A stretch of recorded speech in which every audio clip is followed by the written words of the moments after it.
Esse Proxy has a lot to offer in very little time. This game sucks you in like a distant black hole, slowly divulging a star until there's nothing left. You're being pulled towards this gory, visceral top-down twin-stick shooter set in a dystopian cyberpunk world. Every kill shot triggers a slight slow-motion effect, allowing you to reposition your mouse and line up for the next killing blow, while you're weaving your way with surgical precision through the well-designed levels. This whole game is designed to get you into a literal gameplay loop. You're bobbing your head on the beats of the magnificent music, you're learning the levels and layouts, you're dying an awful lot, but it's all part of the plan.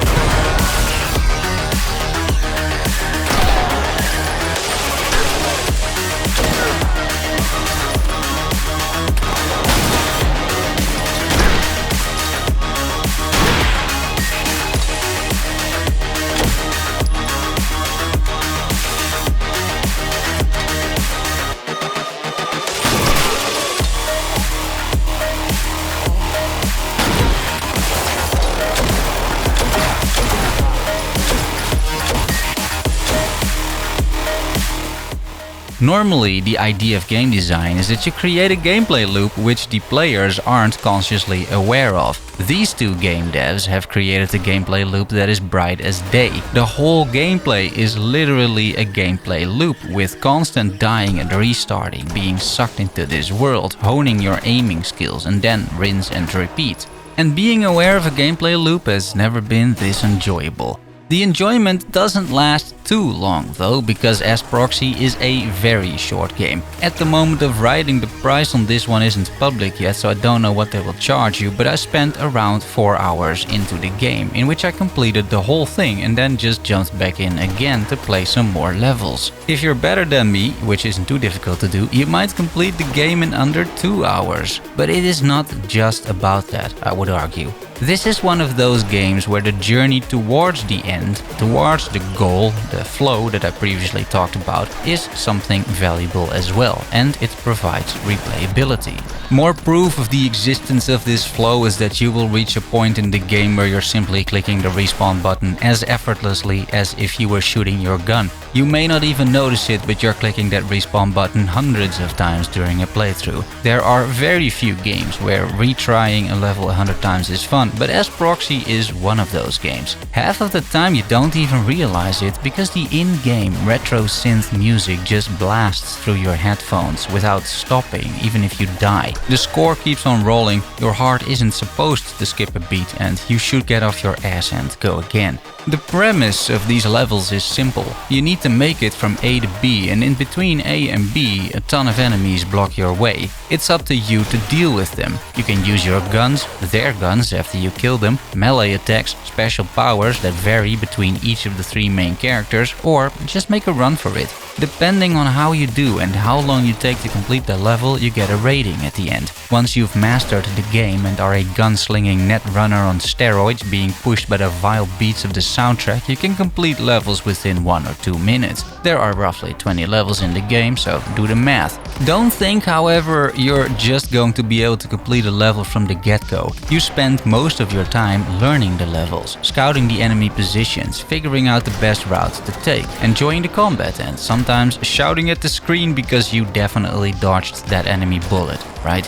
Esse Proxy isn't necessarily about completing the levels either in most cases. You can take your time if you want, almost play this game like a stealth game, hardly ever die and take like 5 minutes per level. But that's not what the devs want you to do, it seems. This game uses everything in its power to dissuade you from using that tactic. The music just keeps pumping those adrenaline receptors, the kill streaks you can weave, how smoothly you can kill an enemy and mid-dodge roll pick up their gun, aim it to the next guy and fill that person with lead too.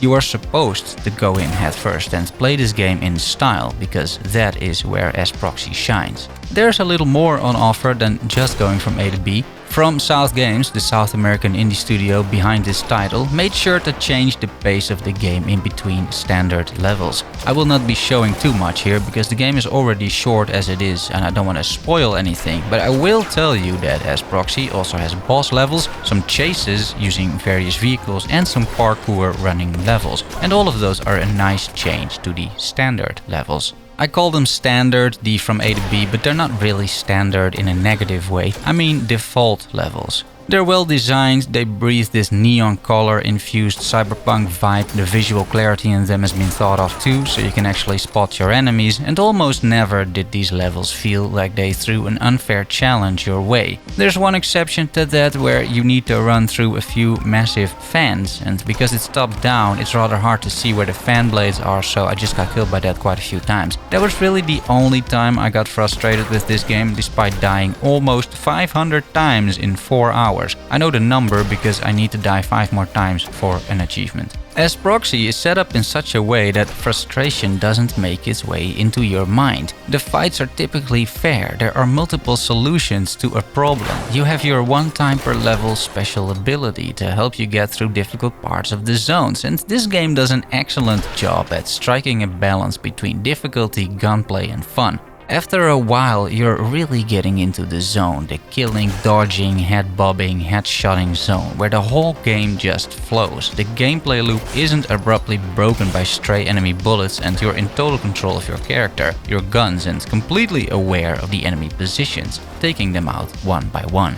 Talking about enemy positions, you may notice the enemy indicators here. The yellow ones indicate there are enemies and the red ones indicate they have spotted you and are actively chasing. Even with indicators, this game isn't easy, but you can turn them off in the menus. There are a few other options there too, and while we're talking of menus and other technical stuff, I did notice the occasional frame rate drop in the levels. I didn't have that issue with the demo, but the full game has a few sections that aren't optimized and the frames dropped to around 40 FPS or so. In a game this smooth, these drops are very noticeable and very problematic because it gets you killed, but more so it takes you out of that flow, out of that gameplay loop, and once that happens, the whole purpose of the game kind of fades away. This is a game that really requires a steady 60 FPS or more. I hope there will be some patches with additional optimization. I did still play a pre-release build after all. Story-wise, I honestly tried to understand what was going on, but I couldn't. It is something of a revenge story with an evil corporation, but chronologically the game keeps going back and forth, and that is where I kept losing the plot. Even after playing it 3 times now, including the demo, I still couldn't tell you what this game is about. The story does have some references in it that makes me think are inspired by other games.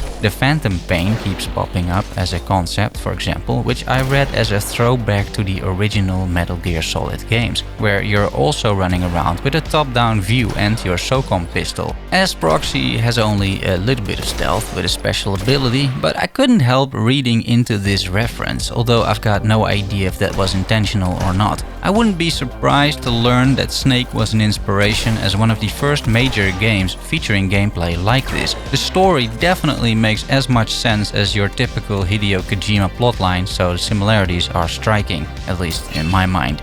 To conclude, Esse Proxy is an unparalleled experience you don't see very often. It is short and I know that is problematic to some, and that is all fair, but if you are fine with a dense game jam-packed with great levels, awesome weapons, visceral gory combat and those freaking amazing techno beats, this small indie game has you covered. If this is like $20 or below, ideally between 10 and $15, I would say that is definitely a recommendation from me. Thanks for watching and making it to the end. I hope you enjoyed the review. Don't forget to subscribe for more indie game reviews and previews. Liking and commenting helps me out as well. We're trying to get to 200 subs, that would be great. See you soon.